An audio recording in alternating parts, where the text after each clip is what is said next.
നമസ്കാരം. Story telling കപ്പിളിലേക്ക് ഒരിക്കൽ കൂടി എല്ലാവർക്കും സ്വാഗതം. ഞാൻ നിങ്ങളുടെ സ്വന്തം ഗിരീഷ്. കൂടുമ്പോൾ ഇമ്പമുള്ളത് കുടുംബം എന്നാണല്ലോ. അത്തരത്തിൽ കുടുംബ ബന്ധങ്ങളുടെ പ്രാധാന്യം വിളിച്ചോതുന്ന ഒരു കഥയുമായിട്ടാണ് സ്റ്റോറി ടെല്ലിംഗ് കപ്പിൾ ഇന്ന് നിങ്ങൾക്ക് മുന്നിലേക്ക് വന്നിട്ടുള്ളത്. ശ്രീമതി ജാസ്മിൻ റോസ് എഴുതിയ നന്മയുള്ള മക്കൾ എന്ന കഥയാണ്. അവതരണം ശാമിനി ഗിരീഷ്. അപ്പച്ചൻ എന്നാത്തിനാ ഇപ്പോൾ ഇത്രയും പൈസയുടെ ആവശ്യം? അതിനും മാത്രം എന്ത് ചിലവാ നിങ്ങൾക്കിപ്പോൾ? അത്ര അത്യാവശ്യമാണേ കുഞ്ഞുമോനോട് ചോദിക്കേ. അല്ലേൽ ആരോഗ്യസ്ഥിതിക്ക് പ്രശ്നമൊന്നുമില്ലല്ലോ. തിരിച്ച് ഗൾഫിൽ പോകുന്നില്ലേൽ ഇവിടെ എന്തെങ്കിലും ജോലിക്ക് ശ്രമിക്കേ. എൻ്റെയും ഇച്ചായൻ്റെയും ശമ്പളം കൊണ്ട് തന്നെ വീട്ടുചെലവും മോളുടെ പഠനവും മുന്നോട്ട് പോകുന്നില്ല. കുറച്ച് പൈസ രാവിലെ സ്റ്റെല്ലമോളോട് ചോദിച്ചതിനാണ് ഇത്രയൊക്കെ പറഞ്ഞേ. ഇത്രയും മുഷിഞ്ഞ് ഇതുവരെയും അവൾ എൻ്റെ കൂടെ സംസാരിച്ചിട്ടില്ല. പ്രവാസം മതിയാക്കി നാട്ടിലേക്ക് വന്നപ്പോൾ ഞാനും പ്രിയതമയും അവർക്ക് ബാധ്യതയാകുമെന്ന് തോന്നിക്കാണും. ഞാൻ തോമസ്. ഒട്ടുമിക്ക മലയാളികളെ പോലെ ചെറുപ്രായത്തിൽ തന്നെ പ്രവാസ ജീവിതം തിരഞ്ഞെടുക്കേണ്ടി വന്നവൻ. വലിയ മോശമില്ലാത്ത ശമ്പളം ഉള്ളതുകൊണ്ട് കുറച്ചു കാലം എൻ്റെ കുടുംബവും അവിടെ കൂടെ ഉണ്ടായിരുന്നു. ഭാര്യ മോളിക്കുട്ടിയും 2 മക്കളും അടങ്ങുന്ന കുഞ്ഞു കുടുംബം. മൂത്തവൾ സ്റ്റെല്ല, ഇപ്പോൾ ഹൈസ്കൂൾ ടീച്ചറാണ്. വിവാഹിതയും ഒരു മകളുടെ അമ്മയും. ഇളയവൻ കുഞ്ഞുമോനെന്ന് വിളിക്കുന്ന ബെന്നി, ബാങ്ക് മാനേജർ. അവൻ്റെയും കല്യാണം കഴിഞ്ഞിട്ട് 6 മാസമായി. ഭാര്യ സൂസി. ഉള്ള സമ്പാദ്യം മക്കളുടെ പഠനത്തിനും കല്യാണത്തിനുമൊക്കെയായിട്ട് ചിലവായി. പരോപകാരി ആയതുകൊണ്ട് ആ വഴിയിലും കുറെ കാശ് പോയിട്ടുണ്ട്. മകന് ജോലി കിട്ടിയപ്പോൾ തന്നെ പ്രവാസം മതിയാക്കി നാട്ടിൽ കൂടുവാൻ മക്കൾ 2 പേരും തന്നെ ഒരുപാട് നിർബന്ധിച്ചതാണ്. പക്ഷേ ആരെയും ആശ്രയിക്കാതെ സ്വന്തമായൊരു കടയോ ബിസിനസ്സോ തുടങ്ങുവാനുള്ള മുതൽ മുടക്കുണ്ടാക്കാൻ വേണ്ടി കുറച്ച് നാളത്തേക്ക് കൂടി പ്രവാസ ജീവിതം തന്നെ തിരഞ്ഞെടുത്തു. അങ്ങനെ മകൻ്റെ കല്യാണശേഷമാണ് അവസാനം ഞാൻ ഗൾഫിലോട്ട് വന്നത്. വന്നു കുറച്ച് കഴിഞ്ഞപ്പോൾ തന്നെ അവന് സ്ഥലം മാറ്റം കിട്ടി. കെട്ടിയോളെയും കൊണ്ട് അങ്ങോട്ടും പോയി. മൂളിക്കുട്ടിയെ വിളിച്ചിട്ട് കൂടെ ചെന്നില്ല അവൾ. പക്ഷേ എല്ലാം തകിടം മറിച്ചുകൊണ്ട് നാട്ടിൽ നിന്നും വന്ന് 2 മാസത്തിന് ശേഷം ജോലി സ്ഥലത്ത് വെച്ചൊരു തലകറക്കമുണ്ടായി. ഷുഗർ കുറഞ്ഞതുകൊണ്ടാകുമെന്നാണ് ആദ്യം കരുതിയത്. പക്ഷേ അവിടെ ചെക്കപ്പ് ചെയ്തപ്പോൾ ഹൃദയവാൽവിലുള്ള ചെറിയ തകരാറാണ് തലകറക്കത്തിന് കാരണമെന്നും ചെറിയൊരു അറ്റാക്കിൻ്റെ ലക്ഷണമാണെന്നതും ബോധ്യമായി. തുടർന്നുള്ള ചികിത്സയ്ക്കും മറ്റുമായി സുഹൃത്തുക്കളുടെ നിർബന്ധപ്രകാരമാണ് നാട്ടിലേക്ക് വന്നത്. ഈ സംഭവങ്ങളൊന്നും നാട്ടിൽ മോളിക്കുട്ടിയെയും മക്കളെയും അറിയിച്ചില്ല. എനിക്കൊരു ചെറിയ പനി വന്നാൽ പോലും മോളിക്കുട്ടിക്ക് സങ്കടമാണ്. പണി കുറവായിരുന്നതിനാൽ കമ്പനിയിൽ നിന്നും തൽക്കാലത്തേക്ക് പിരിച്ചുവിട്ടതാണെന്നാണ് അവരോടൊക്കെ പറഞ്ഞത്. നാട്ടിൽ വന്ന 2-ാം ദിവസം കൂട്ടുകാരനെ കാണാനെന്നും പറഞ്ഞ് ഒറ്റയ്ക്ക് സിറ്റി ഹോസ്പിറ്റലിൽ വന്ന് കാണിച്ചപ്പോഴും കഴിയുന്നത്ര പെട്ടെന്ന് തന്നെ ഓപ്പറേഷൻ വേണമെന്ന് തന്നെയാണ് ഡോക്ടറും പറഞ്ഞത്.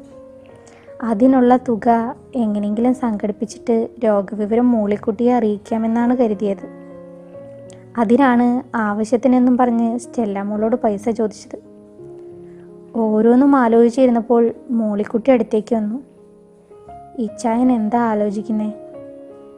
അല്ലടി, ഞാൻ സ്റ്റെല്ലമോള് പറഞ്ഞതോർക്കുക. ഇതുവരെ മറുത്തൊരു വാക്ക് പറയാത്തവരാ 2 മക്കളും. ഞാൻ പ്രവാസം മതിയാക്കി വന്നപ്പോൾ ഒരു ബാധ്യത ആകുമെന്ന് കരുതി കാണുമല്ലേടി. സങ്കടം സഹിക്കാൻ വയ്യ ഇച്ചായ. 2 മക്കളും അവരുടേതായ തിരക്കിലായപ്പോൾ നമ്മളെ നോക്കാൻ സമയമില്ലാതായിപ്പോയി. അതല്ലേ നാളെ നമ്മളെ കരുണാലയത്തിലേക്ക് മാറ്റുന്നത്. ഞാനും ഇച്ചായനും ഇവിടെ നിൽക്കാമെന്ന് പറഞ്ഞിട്ട് പോലും സമ്മതിക്കുന്നില്ല അവർ. നിർബന്ധം പിടിക്കുക. ഒറ്റയ്ക്കാക്കി പോയിട്ട് റിസ്ക് എടുക്കാൻ വയ്യ പോലും 2 പേർക്കും. അതും പറഞ്ഞവൾ പൊട്ടിക്കരഞ്ഞു. നീ വിഷമിക്കേണ്ടടി. അവർ ജീവിതം പഠിച്ചു വരുന്നതേ ഉള്ളൂ. ജീവിതം കെട്ടിപ്പോക്കുന്ന തിരക്കിൽ അപ്പച്ചനെയും അമ്മച്ചിയെയും വേണ്ട രീതിയിൽ നോക്കാൻ കഴിയില്ലെന്ന് തോന്നിക്കാണും. നമ്മളെപ്പോലെ ഒരുപാട് പേര് കരുണാലയത്തിലും കാണും. കുറച്ചുനാൾ അവരുടെ കൂടെ കഴിയാം. നമ്മൾ 2 പേരുള്ള വീട്ടിൽ നിന്നും ഒരുപാട് അംഗങ്ങളുള്ള ഒരിടത്തേക്ക് പറിച്ചു നടന്നു എന്ന് നമുക്ക് ആശ്വസിക്കാം എന്നും പറഞ്ഞ് അവളെ സമാധാനിപ്പിച്ചു. എങ്കിലും മനസ്സിലെ നീറ്റൽ മാറുന്നില്ല. മക്കളുടെ ഈ മാറ്റം അത് പുറത്ത് കാണിക്കാതെ അവളെ ഞാൻ ആശ്വസിപ്പിച്ചു. മക്കൾ രണ്ടുപേരും നമ്മുടെ ഭാഗ്യമാണെന്ന് ഒരുപാട് ആവർത്തി ഞാൻ അവളോട് പറഞ്ഞിട്ടുള്ളതാ. പക്ഷേ എവിടെയാ പിഴവ് പറ്റിയെന്ന് ആലോചിച്ചിട്ട് ഒരു പിടുത്തവുമില്ല. പിറ്റേന്ന് പറഞ്ഞ സമയത്ത് തന്നെ കുഞ്ഞുമോനെത്തി. ഞാനും മറിയക്കുട്ടിയും അവൻ്റെ കൂടെ കാറിൽ കയറി യാത്രയായി. യാത്രയിലുടനീളം ഒരു വാക്കും കുഞ്ഞുമോൻ മിണ്ടിയില്ല. മുഖത്ത് ഇതുവരെ ഇല്ലാത്ത ഗൗരവവും. ഓരോന്നും ആലോചിച്ചപ്പോൾ നെഞ്ചിനകത്തൊരു പൊളച്ചിൽ. യാത്രയിൽ എപ്പോഴോ അല്പം ഉറങ്ങിപ്പോയി. വണ്ടി നിർത്തിയതറിഞ്ഞപ്പോഴാണ് ഉണർന്നത്. പണി തീരാത്ത ഒരു ചെറിയ കെട്ടിടത്തിൻ്റെ മുന്നിലായിട്ടാണ് യാത്ര അവസാനിച്ചത്. അപ്പച്ചനും അമ്മച്ചിയും ഒന്ന് ഇറങ്ങിയേ. എന്താണ് സംഭവിക്കുന്നതെന്നറിയാതെ ഞാനും മറിയക്കുട്ടിയും ഇറങ്ങി. ആ കെട്ടിടത്തിൻ്റെ മുന്നിലായിട്ട് സ്റ്റെല്ലമോളും കെട്ടിയവൻ റോയിയും നിൽക്കുന്നുണ്ടായിരുന്നു. അവളുടെ മുഖത്തെ ഗൗരവത്തിന് മാറ്റമൊന്നുമില്ല. അപ്പച്ചനെ ഞങ്ങൾ അന്യരാണെന്ന് മനസ്സിലായി. അതുകൊണ്ടല്ലേ ഗൾഫിൽ നിന്നും പെട്ടെന്ന് നാട്ടിലേക്ക് തിരിച്ച കാര്യം ഞങ്ങളെ അറിയിക്കാത്തത്. ഗൗരവം ഒട്ടും വിടാതെ തന്നെ കുഞ്ഞുമോൻ പറഞ്ഞു.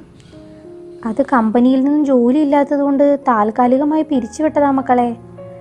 അല്പം പതർച്ച വന്നെങ്കിലും പറഞ്ഞൊപ്പിച്ചു. എന്തിനാണ് അപ്പച്ച കള്ളം പറയുന്നേ? സിറ്റി ഹോസ്പിറ്റലിൽ നിന്നും ഡോക്ടർ അരുൺകുമാറിനെ കണ്ടിട്ട് അപ്പച്ചൻ പോകുന്നത് എൻ്റെ സുഹൃത്ത് ഷറഫു കണ്ടായിരുന്നു. അവൻ അപ്പച്ചൻ്റെ അടുത്തേക്ക് വന്നപ്പോഴേക്കും അപ്പച്ചൻ പോയിരുന്നു. അപ്പച്ചനെ ഒറ്റയ്ക്ക് കണ്ടതിൽ പന്തികേട് തോന്നിയ അവൻ അന്ന് ഡോക്ടറിനെ കയറി കണ്ട് വിവരങ്ങൾ മനസ്സിലാക്കി. അപ്പോൾ തന്നെ എന്നെ വിളിച്ചറിയിക്കുകയും ചെയ്തു. പിറ്റേന്ന് തന്നെ ഞാൻ ലീവ് എടുത്ത് അവനെയും കൂട്ടി വന്ന് ഡോക്ടറിനെ കണ്ടപ്പോൾ കാര്യങ്ങൾ എനിക്ക് വിശദീകരിച്ചു തന്നു. ഹാർട്ട് വാൽവിൽ ബ്ലോക്കുള്ളതും ജോലിസ്ഥലത്ത് തളർന്നു വീണതുമെല്ലാം. നേരെ ഇച്ചേച്ചിയുടെ അടുത്ത് പോയി കാര്യങ്ങൾ പറഞ്ഞു. അതാ ഒന്നും അറിയാത്ത പോലെ അവളും ഞാനും അങ്ങോട്ട് വന്നേ. അപ്പച്ചൻ ഞങ്ങളുടെ കൂടെ സത്യം പറഞ്ഞില്ലെങ്കിൽ കരുണാലയത്തിലാക്കുമെന്ന് പറഞ്ഞ് പറ്റിക്കാമെന്ന് തീരുമാനിച്ചിട്ട് വന്നതാ. ക്ഷമിക്കപ്പച്ച, ഞങ്ങളുടെ കൂടെ പറഞ്ഞുകൂടായിരുന്നോ എല്ലാം? ഞങ്ങളെല്ലാം ശരിയാക്കില്ലായിരുന്നോ എന്നും പറഞ്ഞ് കുഞ്ഞുമോൻ വിതുമ്പി. ഇതെല്ലാം കേട്ടുകൊണ്ട് മറിയക്കുട്ടി എന്നെ നോക്കുന്നുണ്ടായിരുന്നു. എൻ്റെ കൂടെയെങ്കിലും ഇച്ചായന് പറയാമായിരുന്നു എല്ലാം. ആരെയും വിഷമിപ്പിക്കേണ്ടെന്ന് കരുതി, അതാ പറയാഞ്ഞ്. ഓപ്പറേഷനുള്ള പൈസ തരപ്പെടുത്തിയിട്ട് സാവകാശം നിന്നെ കൂടെ പറയാമെന്ന് കരുതി. സ്റ്റെല്ലമോള് കരഞ്ഞുകൊണ്ട് എന്നെ വന്ന് കെട്ടിപ്പിടിച്ചു. സോറി അപ്പച്ച, അപ്പച്ചനെ ഞങ്ങൾ കരുണാലയത്തിലാക്കുമെന്ന് കരുതിയോ? കുഞ്ഞുമോൻ അങ്ങനെ പറഞ്ഞപ്പോൾ അപ്പച്ചൻ ദേഷ്യപ്പെട്ടെങ്കിലെന്ന് ആഗ്രഹിച്ചായിരുന്നു ഞങ്ങൾ. കുഞ്ഞുങ്ങൾക്ക് നന്മ പറഞ്ഞു കൊടുക്കേണ്ട ഒരു അധ്യാപികയായ ഞാൻ അതിന് കൂട്ടു നിൽക്കുമെന്ന് കരുതിയോ? നിങ്ങൾ മോനെപ്പോലെ കരുതുന്ന എൻ്റെ ഇച്ഛായം സമ്മതിക്കുമെന്ന് കരുതിയോ? അങ്ങനെയാണോ ഞങ്ങളെ നിങ്ങൾ വളർത്തിയത്? അപ്പച്ചൻ ഒന്നും പറയാതെ ഞങ്ങളെ വിഷമിപ്പിച്ചപ്പോൾ വെറുതെ ഒരു ഡ്രാമ കളിക്കണമെന്ന് തോന്നി. അപ്പോഴെങ്കിലും അപ്പച്ചൻ രോഗവിവരം പറയുമെന്ന് ഞങ്ങൾ കരുതി. പക്ഷേ സോറി അപ്പച്ച. അപ്പോൾ റോയി ഞങ്ങളോടായി പറഞ്ഞു, ഇനി അപ്പച്ചനും മക്കളും കരയുന്നത് നിർത്ത്. പിന്നെ ഈ പണി തീരാത്ത കെട്ടിടം, അത് അപ്പച്ചനും അമ്മച്ചിക്ക് ഞങ്ങളുടെ വകയായി ഈ വരുന്ന വെഡ്ഡിങ് ആനിവേഴ്സറിക്ക് സമ്മാനമായി തരാൻ പണി കഴിപ്പിച്ചുകൊണ്ടിരിക്കുന്നതാ. അപ്പച്ചൻ പെട്ടെന്ന് നാട്ടിലോട്ട് വന്നതുകൊണ്ടാണ് ഇപ്പോൾ ഇത് കാണിച്ച്. അപ്പച്ചൻ്റെ ആഗ്രഹം പോലെ ഒരു കട തുടങ്ങാനായിട്ട്. ഇനി ഈ പേരും പറഞ്ഞ് ഗൾഫിലോട്ട് പോകാതിരിക്കാൻ. അപ്പോഴേക്കും കുഞ്ഞുമോൻ തുടർന്നു, ഞാനും സൂസിയും താമസിക്കാതെ തന്നെ നമ്മുടെ വീട്ടിലോട്ട് വരും. ഒരു ട്രാൻസ്ഫറിന് ശ്രമിക്കുന്നുണ്ട്.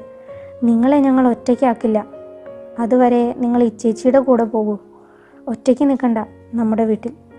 പിന്നെ ഡോക്ടറിനെ കണ്ട് എത്രയും പെട്ടെന്ന് തന്നെ ഓപ്പറേഷൻ്റെ തീയതിയും തീരുമാനിക്കണം. അതിൻ്റെ ചിലവിനെക്കുറിച്ച് നിങ്ങൾ വിഷമിക്കേണ്ട. ഞങ്ങൾ മക്കളുള്ളപ്പോൾ ആവശ്യമില്ലാതെ ഒരു ടെൻഷനും നിങ്ങൾക്ക് വേണ്ട കേട്ടോ എന്നും പറഞ്ഞ് അവൻ എന്നെ കെട്ടിപ്പിടിച്ചു. സന്തോഷം കൊണ്ട് എൻ്റെ കണ്ണുകൾ നിറഞ്ഞു. ഇത്രയും സ്നേഹനിധിയായ മക്കളെ തന്നതിൽ ഞാൻ ദൈവത്തോട് നന്ദി പറഞ്ഞു. ശ്രീമതി ജാസ്മിൻ റോസ് എഴുതിയ നന്മയുള്ള മക്കൾ എന്ന രചനയാണ് നമ്മളിപ്പോൾ കേട്ടത്. നിങ്ങളുടെ രചനകൾ ഇതുപോലെ ഈ ചാനലിൽ ഓഡിയോ ചെയ്യണമെങ്കിൽ ഞങ്ങൾക്ക് അവ മലയാളം ടെക്സ്റ്റോടു കൂടി storytellingcouple@gmail.com എന്ന മെയിൽ അഡ്രസ്സിൽ അയച്ചു തരിക. അതോടൊപ്പം നിങ്ങളുടെ മേൽവിലാസം, phone number, Facebook profile link എന്നിവ കൂടി ഉൾപ്പെടുത്തേണ്ടതാണ്. കൂട്ടത്തിൽ നിങ്ങളെക്കുറിച്ചുള്ള ഒരു ചെറിയ വിവരണവും ഒരു ഫോട്ടോയും ചേർക്കുക. തിരഞ്ഞെടുക്കുന്നവ ഞങ്ങൾ ഈ ചാനലിൽ ഓഡിയോ ചെയ്ത് പബ്ലിഷ് ചെയ്യുന്നതാണ്. ഒരു കാര്യം പ്രത്യേകം ശ്രദ്ധിക്കുക, അയക്കുന്നത് നിങ്ങളുടെ സ്വന്തം രചനയായിരിക്കണം. കഥകളെല്ലാം നിങ്ങൾക്ക് ഇഷ്ടപ്പെടുന്നുണ്ടെന്ന് വിചാരിക്കുന്നു. നിങ്ങളുടെ വിലയേറിയ അഭിപ്രായങ്ങൾ ഞങ്ങളെ അറിയിക്കണം. കൂട്ടത്തിൽ ചാനൽ സബ്സ്ക്രൈബ് ചെയ്യാനും മറക്കരുത്. നന്ദി.